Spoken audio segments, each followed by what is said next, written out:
The Fallout London community is falling apart. Sup dudes, I'm Snail, and today we're going to be discussing some of the drama happening in the Fallout London community, including PR issues from the dev team, as well as some theories that are being cooked up by some individual members of the community. Needless to say, it is kind of a mess right now, so as you or probably anyone who's even a little bit interested in Fallout London will know, there's been a lack of communication on official channels from Fallout London to its eager and waiting fans.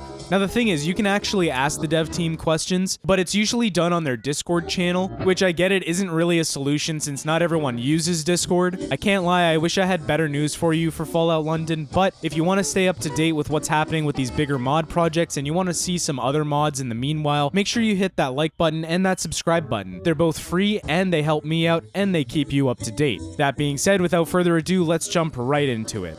Now, I want to start with a disclaimer before we get into the video. I don't intend to use this video as a way to disparage the developers. I think that they have done some great work up to this point. This video is more to highlight some of the issues that are going on with the community, as well as with the lack of quality communication from the team. There's been a lot of just straight up bad PR. Now, I did once upon a time reach out for comments, but I was told they probably wouldn't talk to me because I am a YouTuber and not a very big one at that. Okay, fine, that's their prerogative. Now, the mod was originally supposed to release as per this trailer on April 23rd, 2024, which coincides with the UK's St. George's Day. However, just 10 days before that, on April 13th, Prilladog would make an announcement on the Fallout London YouTube channel saying that unfortunately the mod will have to be delayed as a result of the next-gen update. This update would obviously be extremely unpopular with most people as it would break an otherwise pretty much almost stable game. Now, the original reason that Prilladog gave everyone for not wanting to release what they had on the last-gen update, they wanted as many people as possible to play the game, and they thought that rolling back would be user-unfriendly. Now, here's the thing. Yeah, he has a point. It is user-unfriendly for the most part to roll back, but there are options. You can either use my method in the video that I made literally the day of the update, or you can use one of the downgrader patches that are available on Nexus, whatever fits your fancy. Point being, though, that there are at least 100,000 people who are currently rolling back their games, or have already done exactly that. So that's still a lot of people. And if we're considering that the mod needs Fallout 4 script extender to run in the first place, we can already discount anyone playing on Game Pass, anybody playing through Microsoft Store. Those EXEs don't work with Fallout 4 script extender. So pretty much anybody who could already play the mod is capable of rolling back. So it took about 2 weeks for Fallout 4 script extender to be updated to a point where it was usable for most people and for most purposes, and from that point on, everybody had a little bit of hope for Fallout London. I mean, after all, that was a big part of the issue. Script extender needs to work if Fallout London is to work as well. Except it's now been 2 months since the delay update, and people are still scratching their heads kind of wondering, hey, what's going on here? So obviously, people have taken to official channels to ask questions and see what's going on. There's a lot of hype behind this mod, of course, because it's one of the biggest and most complete looking mods that we've seen for Fallout 4. And then following that point, Fallout London made the crazy blunder of saying that yes, there is a new release date, but no, you don't get to know what it is, it's internal, and you will know in a matter of weeks. Thing is, a matter of weeks could be 2 weeks, or it could be 82 weeks, we just don't know. Now, this part is strictly my opinion, but if it were me, I wouldn't have said anything about a new release date. I would have probably just provided more community updates, like screenshots from the game and more content. I think that would have been a little more helpful, just to keep people reminded that, yeah, the mod is getting worked on, it's still coming out, just please be a little more patient. But hey, I'm not a modder, I'm not even college educated, so what do I know? However, it really doesn't take a college graduate to see the problem with what happens next. On June 23rd of this year, so that's like literally 8 days ago, German news outlet PC Games Hardware releases an article about Fallout London. In this article, they outline that Fallout London will be released on Good Old Games, that's GOG, with 2 versions. One for the next-gen update, and one for the previous version of the game that everybody is still playing. Now, the article is going to be in the description if you want to read it yourself. You're going to have to translate it, though, because it is obviously in German. And in the article, Team Fallout London tells PC Games Hardware, at the start there will be a new version for Fallout 4 Vanilla, that's presumably the last version, and another one that will be completed and optimized for Fallout 4 Next Gen. but this will only appear if the next-gen version is stable. This will ensure that players can enjoy the mod regardless of their game version. Team FOLON then says, after the recent delay due to the next-gen update, we are currently submitting the final build for upload. That is huge news, and obviously the community took it and they ran with it. Except there's a problem now, because obviously there was discussion in the Discord server about the article, and one of the team leads would go on to say, is the German article us? As if to discredit the information that they shared there. But then under a Reddit post discussing the article and its information, one of the developers says the article is accurate, albeit with an edit that says it's accurate as far as they're going to be releasing both versions. However, this is also following them saying that they're not going to release what they already had for the previous version of the game because they didn't want to have to tell people to roll back, but now they're doing that due to the reaction of the fan community. So, what exactly is going on? Okay, so I guess what we can extrapolate from this is at least there will be a Fallout London for the previous game version. So those of you who have rolled back, don't worry, you'll probably still be able to play on it.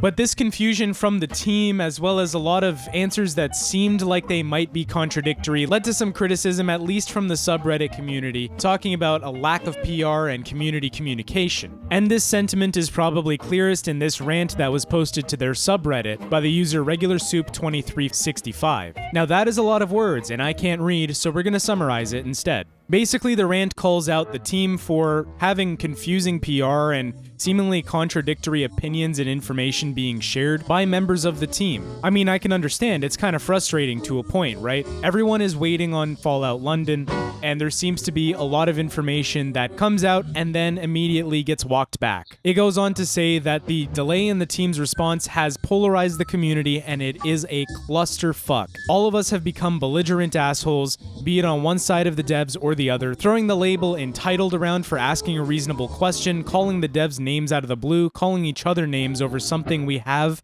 no control over, and being unwelcoming to new people. And many people agree that the response has so far been kind of unprofessional from the team. And look, I get it, they're not a AAA company, but at the same time, if you have a community, you have a bit of a responsibility to communicate with that community, even if it's for free, even if it's a free game. For example, you guys don't pay to watch my videos, you guys get this for free, but I'm not going to call you entitled when you call me out on something. That's just unreasonable. You're my community, and in order to service my community the best I can, the best thing I can do is be reasonable and listen to you. That's just how community works. And then finally, there's some communication in Discord from one of the team leads about what is exactly going on with the mod. And the message starts with, the next-gen update threw our plans up in the air.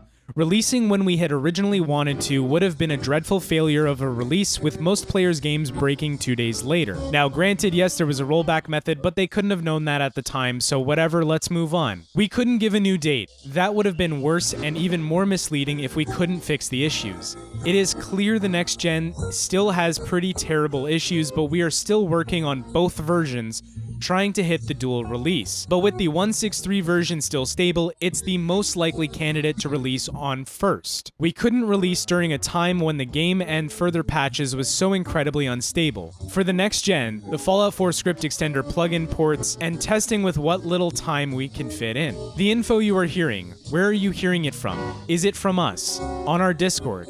I should hope so. If it's not, I wouldn't read it. As for Reddit, we are keeping it at arm's distance for now until we release. No need to shake the hornet's nest unless it's that the mod is out. With the next gen, there's massive stutter issues on large modded world spaces. This doesn't appear to have a fix, and people have reported the same bug with the base game. Could be fixed by a difference in the pre-combine process or archives. There's a few things I'm yet to try here. XDI and other plugins still need some work in terms of stability and functionality. We already have cogs turning there.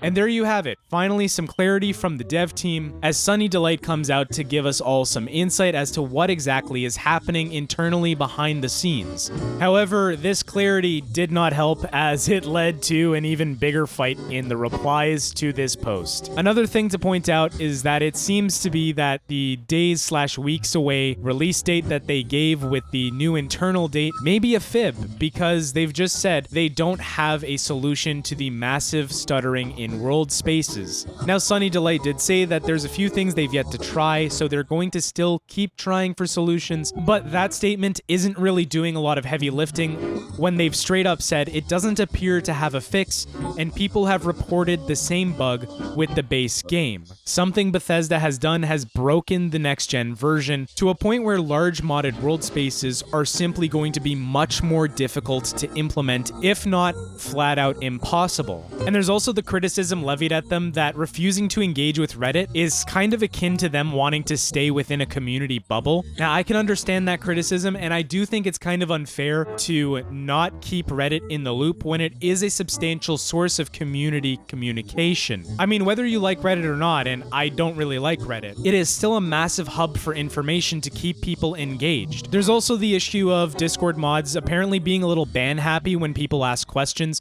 so joining the Discord isn't a solution. Once again, if you have a community, you have a responsibility to keep them in the loop, free mod or not. And here's the thing for those of you who are still thinking, well, it's a free mod. The problem is, it's not really. The mod has backers, it sells merch, it's on Patreon, and it makes money on YouTube. I mean, they're monetized for crying out loud, so there is revenue going into the mod. So while they may not be making a profit, there is still money being poured into the project. And this led to someone posting a theory that they have about the mod and its development on that same subreddit. This post is very long, so I'm just going to summarize it and give you the basic facts. Now, this theory mainly concerns itself with the development and the financial transparency of Fallout London, and it emphasizes that it makes no accusations of the team being scammers or grifters.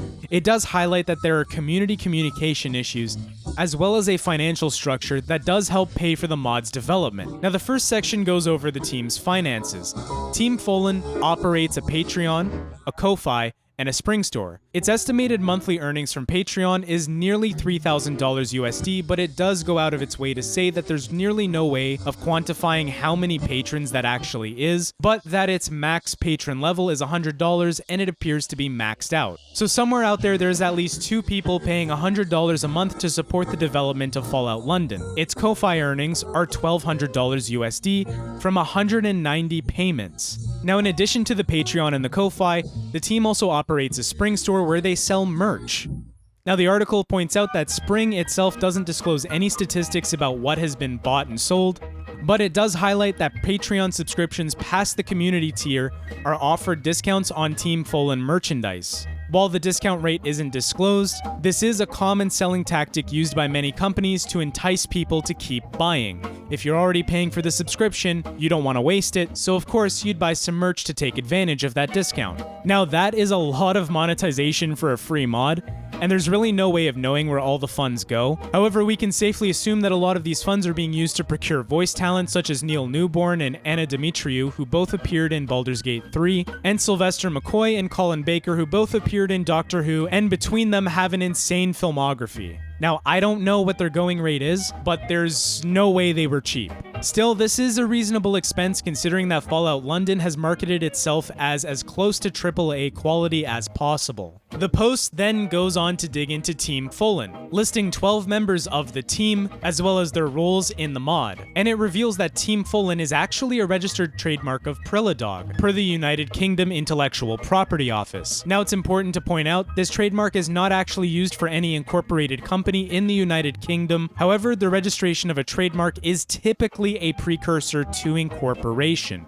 Also important is that Team FOLON also has its own LinkedIn organization, of which 33 people list themselves as members. While it is normal for a modder to put their projects on their resume, particularly if they are interested in game development as a career, forming an organization and listing it as your primary job is unusual. Most people have a primary place of employment beyond their modding project that is listed on the LinkedIn. So if they don't have a primary place of employment beyond their modding project, it's probably reasonable to assume that this project is their day job. Now, most of the developers who don't lead departments have little to no communication in the server, as they are under a non-disclosure agreement or an NDA. Many of these developers are likely contract developers who may or may not be retained after Fallout London when Team FOLON decides to incorporate, following the massive amount of publicity the mod will get them. This also makes sense as to why they almost exclusively speak to press outlets rather than YouTubers such as myself. Now, the article wraps up saying that it could have done more digging, but it's taken nearly 4 hours to put this together and they just didn't feel like it. But they've come to a conclusion that Fallout London isn't just a mod project made for the community, but rather an intentional marketing ploy to set up a company around Team FOLON for other projects. Their intentional communications leaning towards major outlets versus their community appears to coincide with this, alongside the registration of a trademark. It is entirely possible that a company has already been formed and I've missed it. However, the main goal here seems to be to profit off the IP and then set up their own studio to make their own games moving forward.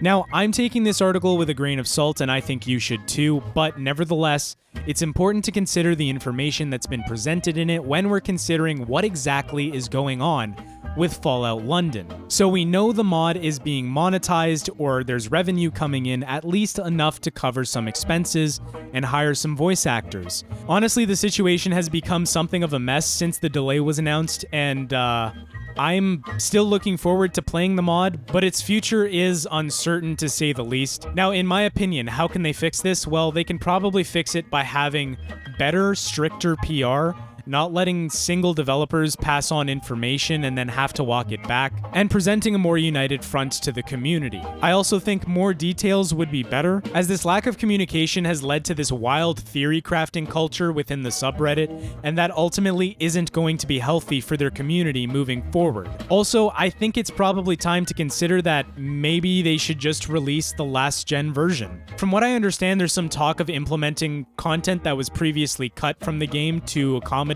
for the St. George's Day release, so who knows when they'll be ready again. But as of right now, things are not looking great until we get some more actual concrete news that is better than just days or weeks away. Anyways, that's it for me for today. I'm Snail. Take care, brush your hair. If you found this video helpful in any way, make sure you like and subscribe. I like to provide coverage for these mods whenever possible. In the meantime, we talk about mods that you might enjoy, mods that add big things to the game. Until next time, I'll see you guys around. Peace, dudes.